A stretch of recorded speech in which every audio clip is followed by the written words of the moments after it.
Pag umilaw na po siya, pindutin nyo naman yung color. Press and hold din until mag-blink po silang dalawa. Tapos tutunog po yung printer. Okay na yun. Antayin nyo lang siya ng mga 5 minutes para mag-press print. Kailangan may papel na po siya.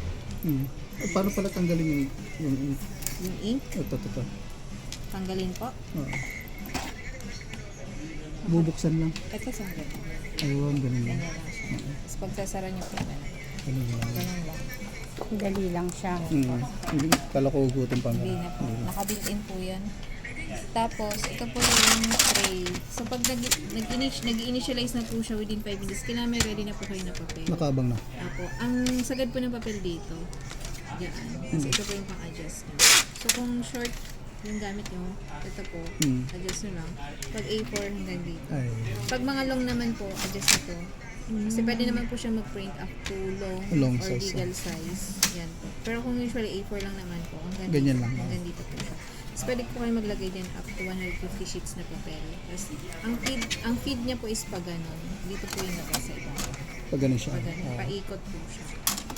Tapos sa scanner naman po, hanggang A4, Oo. short A4 ang kaya niya. Short tsaka ito.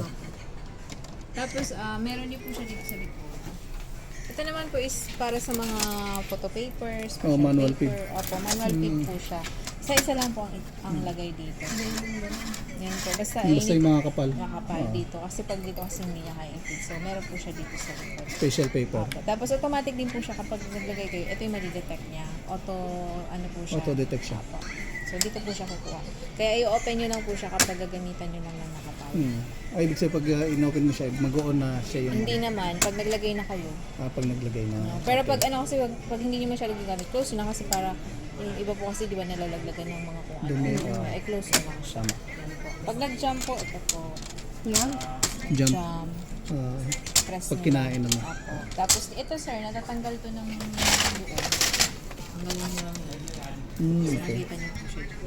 May adjustment din dito. Ito yung green. Press nyo lang yan. Yan. Pag na may mga naipit, huwag nyo siya basta hilahin ng pilit Oo. po. Kasi, Yan ang Apo, kasi pag hinila nyo po siya ng pilit, may mga naiiwan pa rin. naiiwan pa sa loob. Kaya yun.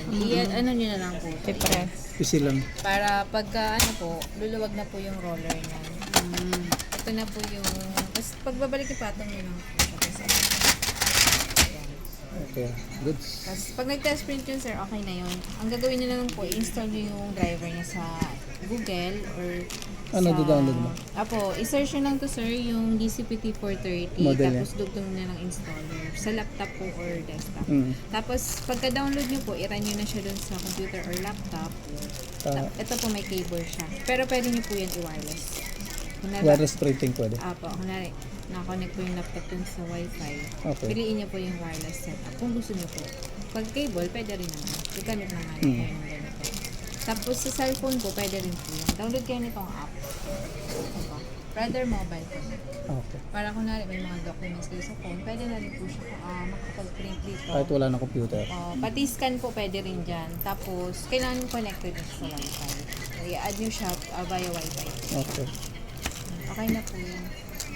Pag may mga error po, ayan, restart ko na yung printer. Tapos ito, photocopy, monocolor. Manual po, isa-isa lang pag photocopy.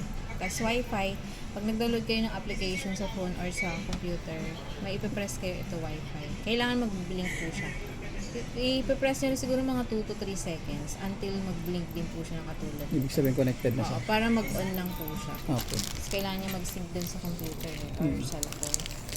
Okay na po yan. Okay.